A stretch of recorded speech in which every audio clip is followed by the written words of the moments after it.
Hi everyone, welcome back to evidyarthi.in. This is Varsha.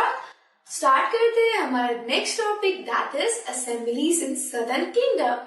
So southern kingdom में कैसे assemblies organise हो रही है. असेंबली क्या होती है? Group of people. और कुछ लोग क्या करते हैं, एक कलेक्शन फॉर्म करते हैं, उसको हम असेंबली बोलते हैं. इस असेंबली में डिफरेंट चीजें होती है. आपकी स्कूल असेंबली में प्रार्थना यानी प्रेयर, और तो और आपकी प्रिंसिपल मैम या फिर कोई ऐसे सर जो कि बहुत ही ज्यादा इंपॉर्टेंट बातें बताते हैं और आपको उन्हें मानना होता है. तो ये सारी चीजें असेंबली का पार्ट होती है. लेकिन अब हमारे इंडिया के, हमारे देश के दक्षिणी भागों वाली असेंबलीज में क्या हो रहा है, किस तरीके की एक्टिविटीज हो रही है, वो देखते हैं. तो starting this topic we see that the inscription of Pallavas mention a number of local assembly. Pallava की जो इंस्क्रिप्शन है वो डिफरेंट तरीके की असेंबलीज का बता रही है हमें कि साउथ इंडिया के अंदर ये असेंबलीज थी. कौन सी असेंबलीज थी? पहले थी सभा. सो दीज इंक्लूड द सभा. सबसे पहली असेंबली का नाम क्या बताया गया हमें? सभा. Okay, which was an assembly of Brahmin landowners. So सभा के अंदर कौन आएंगे? ब्राह्मण लैंड ओनर्स, यानी कि ब्राह्मण फैमिलीज आएंगी, ब्राह्मण पीपल आएंगे जो कि क्या है, लैंड ओनर्स है, जिनके पास जमीन है. ओके, जिनके पास जमीन है, ये लोग क्या फॉर्म करेंगे? एक सभा का फॉर्म करेंगे. और ये क्या कर रहे हैं? Which look after local issues. और लोकल इश्यूज को ये डिस्कस करेंगे, लोकल इश्यूज के बारे में बातें करेंगे और उसके क्या करने की कोशिश करेंगे? हल निकालने की कोशिश करेंगे, सॉल्यूशंस निकालने की कोशिश करेंगे. सो कैसे प्रॉब्लम्स होगी लोकल? इरिगेशन. ठीक है, irrigation is the main problem. और अभी भी इरिगेशन फार्मर्स के लिए मेन प्रॉब्लम होता है कि अरे अपने खेतों को इरिगेट कैसे करें. Since they were land owners, इनका प्राइमरी जो कंसर्न था उसको आप कह सकते हो कि वो खेती थी, और खेती से होने वाले जितने भी प्रॉब्लम्स है वो थे. सो इरिगेशन हो सकता है, रोड्स हो सकता है, या फिर कुछ ऐसी चीजें जैसे कि दो लैंड ओनर्स के अंदर विवाद हुए. तो ये सारी चीजें आपके सभा के अंदर डिस्कस हुई. सेकेंड तरीके की असेंबली हो जाएगी ur. So the ur was a village assembly found in area where the land owners were not Brahmans. तो ये जो हमारा उर है, उर असेंबली के अंदर क्या हो रहा है कि ये वो लोग हैं जो कि ब्राह्मण समुदाय से नहीं आ रहे, उनका कास्ट ब्राह्मण नहीं है, बट ये क्या है, लैंड ओनर्स है, इनके पास जमीन है, और ये जो असेंबली बनाएंगे उसे हम उर के नाम से जानेंगे. तो सिमिलर वे जैसे कि हमारे सभा डिस्कस कर रही है अपने लोकल इशू को, शायद ये भी अपने लोकल इशू को डिस्कस कर रहे होंगे अपने उर सभा के अंदर, उर असेंबली के अंदर. And third one was the Nagaram. The Nagaram was an organization of merchants. अब जो नगरम है वो merchants की ऑर्गेनाइजेशन है. मर्चेंट यानी कि हमारे ट्रेडर्स, हमारे जो लोग क्या कर रहे हैं, चीजों को एक जगह से दूसरी जगह लेके जा रहे हैं, उन्हें हम क्या बुलाते हैं? Merchant, trader. तो इनके असेंबली को हम नगरम कहेंगे. So these are the three assemblies जो कि हमारे पल्लवास के इंस्क्रिप्शन से हमें जानने को मिली. Also these assemblies were controlled by powerful merchants and landowners. So what is happening here कि जितनी भी आपकी assemblies होगी, चाहे वो सभा हो, उर हो या फिर नगरम हो, इनमें सबसे ज्यादा बात किसकी चलेगी, किसकी बात सबसे ज्यादा मानी जाएगी? जो पावरफुल होगा, जिसके पास पैसे ज्यादा होंगे, जो रिच होगा, उसकी बात मानी जाएगी इन असेंबलीज के अंदर. वो उनका ज्यादा कहना सुना जाएगा इन असेंबलीज के अंदर. So these assemblies were controlled by powerful merchants and land owners. So next हमारा टॉपिक है ordinary people in the kingdom. So kingdom के अंदर जो हमारे ऑर्डिनरी पीपल है, जो हमारे आम लोग हैं, उनकी लाइफ कैसी है वो समझते हैं, उनकी जो सोसाइटी है वो समझते हैं. So these people are the lives of the ordinary people can be taken from place and other accounts. So first से हमने क्या बात करी कि हमें इन ordinary people का, ये जो आम लोग हैं हमारे और आपकी तरह, इनके बारे में हमें कैसे पता चला? तो हमें स्टोरीज से पता चला, प्लेस से पता चला, किसी के लेखे जोखे से पता चला, और अकाउंट से. लेखा जोखा यानी अकाउंट कौन रखता है? हमारे ट्रैवलर्स. तो ट्रैवलर्स के अकाउंट थे, प्लेस थे. एक बहुत ही अमेजिंग नेम आपने सुना था, कालिदास, और ये कहाँ पे थे हमारे? यस, चंद्रगुप्त II के दरबार में ये एक कोर्टियर थे, कोर्ट में विराजमान थे, और ये जो कालिदास थे वो लिटरेचर के बहुत ही जानी मानी हस्ती है। तो इनके बहुत सारे प्लेस थे जिन्होंने हमारे इंडिया में, हमारे जो इंडिया की सोसाइटी है, जो ऑर्डिनरी पीपल है, उनकी लाइफ्स को शोकेस किया था। फाहियान आए थे, इन्होंने भी बहुत सारे अकाउंट्स दिए और उन अकाउंट्स में बहुत सारे हिस्से ऑर्डिनरी पीपल के लिए रखा कि ऑर्डिनरी पीपल की लाइफ कैसी है। सो प्लेस बहुत ज्यादा हमें बताती है हमारी सोसाइटी के बारे में, हमारे आम लोगों के बारे में। अकाउंट्स के साथ भी, यानी कि दूसरे लोगों के लेखे जोखे, जो हमारे ट्रैवलर्स के लेखे जोखे से पता चल रहा है कि हमारे ऑर्डिनरी पीपल की लाइफ में हो क्या रहा है। सो ये सारे एविडेंस हो गए। अब जो प्ले है हमारे कालिदास का, वो बताता है कि एक ऑर्डिनरी पीपल और एक किंग के लाइफ में क्या डिफरेंस है। The play of Kalidas depicted life in Kings court, यानी कि किंग के कोर्ट में, किंग के दरबार में कैसी लाइफ है वो डिपिक्ट कर रहा है। और ये जो कालिदास है, उन्होंने बहुत सारे डिफरेंट प्लेस लिखी है।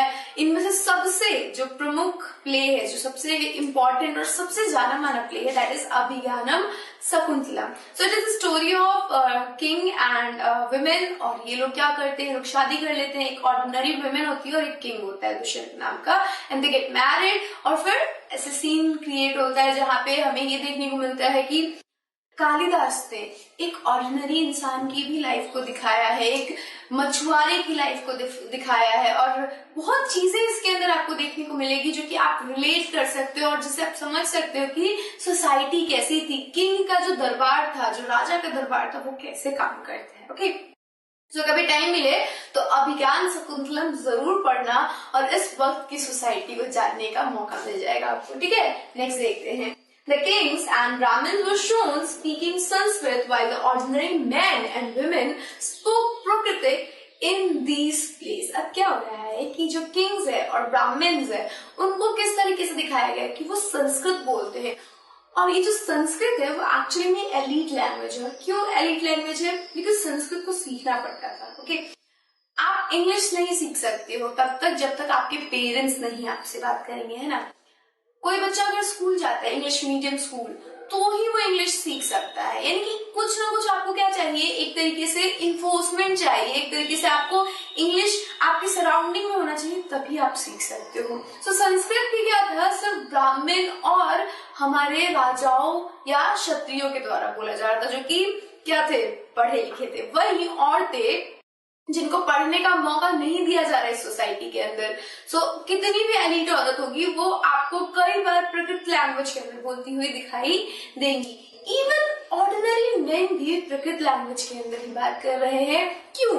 क्योंकि वो स्कूल नहीं जाते, उनके पास कोई एजुकेशन सिस्टम नहीं है, that is why they are speaking in the language of people, language of that time, and that is Prakrit language.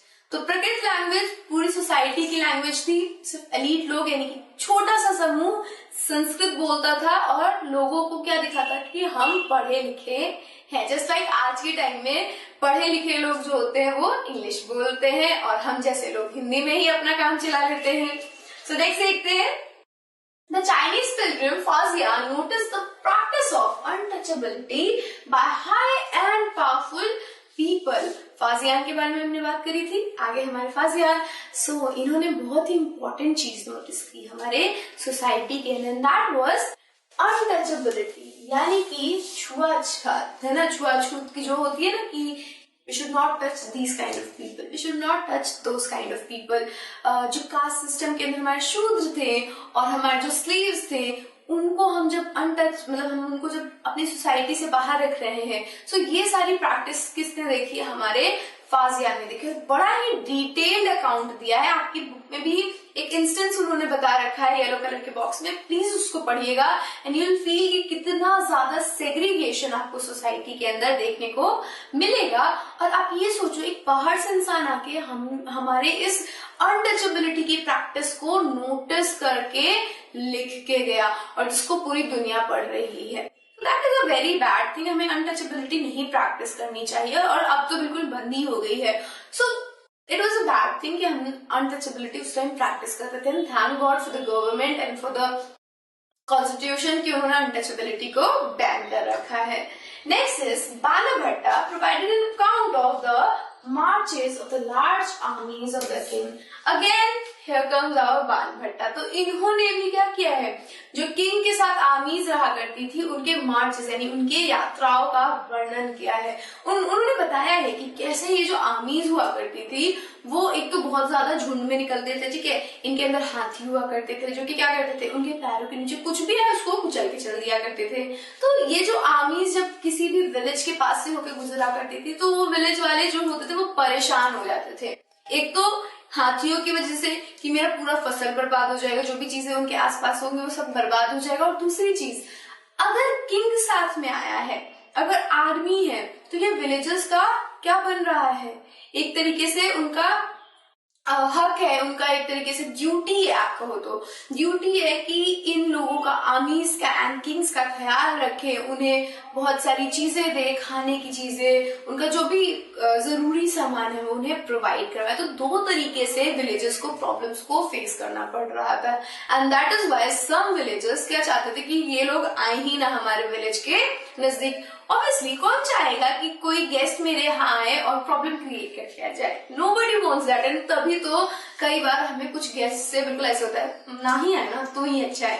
अब देखो मेरे घर पे कुछ गेस्ट कभी कभी आते हैं, तो मेरे साथ तो नहीं बट मेरे भाई के साथ बहुत होता है, उसको पिटवा के चले जाते. तो वो कहता है अरे आते ही क्यों है ये लोग. तो दिस हैपन. तो ये यहाँ पे भी था कि नुकसान करवा रहा है किंग, तो विलेजेस आर लाइक मत ही आओ तो बेटर है. So this is your life of ordinary people. क्योंकि ऐसे जो ऑर्डिनरी पीपल थे वो दो ग्रुप्स में बटे हुए थे, एक संस्कृत बोलने वाला और दूसरा प्राकृत लैंग्वेज बोलने वाला. ठीक है, संस्कृत कौन बोल रहा है, हमारे किंग और ब्राह्मण्स, और Prakrit ordinary man and women. So this are the two thing. दूसरी चीज ये थी कि ये जो हमारी सोसाइटी थी वो डिवाइडेड थी, सेग्रीगेटेड थी. अनटचेबिलिटी की प्रैक्टिस देखी जा रही थी. और ये प्रैक्टिस कैसे देखी हमने, किसने हमें नोटिस करवाई, हमारे चाइनीज पिलग्रिम फाजियान ने. ठीक है, तो इन्होंने हमें बताया कि इस सोसाइटी के अंदर क्या हो रहा है, अनटचेबिलिटी प्रैक्टिस की जा रही है. और अनटचेबिलिटी कौन प्रैक्टिस कर रहा है, पावरफुल और हाई पीपल कर रहे हैं. ठीक है, और तो और बाणभट्टा के अकाउंट में हमने ये देखा कि किंग और आर्मीज का जो मेल जोल था, जो किंग और आर्मी मार्चेस पे जाया करते थे, उसकी वजह से क्या प्रॉब्लम्स थी हमारे सोसाइटी के अंदर. और ये सारी चीजें हमें पता चली है लोगों के अकाउंट्स के थ्रू, लोगों के प्लेस के थ्रू. और सबसे इम्पोर्टेंट लोग कौन है, हमें हमारे पास यहाँ पे 3 लोग हैं, दैट इज फाजियान, दूसरे हमारे बाणभट्टा और तीसरे कालिदास. कालिदास अपने प्लेस के थ्रू, बाणभट्टा अपने अकाउंट्स के थ्रू, और हमारे फाजियान भी अकाउंट के थ्रू जो सोसाइटी है उसके बारे में बता रहे हैं. So this is all about this chapter. Next video में आपसे मिलेंगे हम नए चैप्टर के साथ. लेकिन उससे पहले हम क्या करेंगे, अपने नेक्स्ट वीडियो में जो बिल्कुल इसके बाद आपका वीडियो है उसके अंदर will be doing exercise question. One more thing, हमारा जो ई विद्यार्थी का वेबसाइट है, official website, that is www.evidyarthi.in. यहाँ पे आपको MCQ, आपके चैप्टर की क्वेश्चन आंसर, आपका चैप्टर PDF फॉर्म में, और प्रीवियस ईयर क्वेश्चन पेपर, ये सभी कुछ मौजूद है. आप फ्री में जाके इसे अवेल कर सकते हो, फ्री में जाके इसे देख सकते हो. So please go check it out. Till then stay safe and keep learning with us. Bye bye.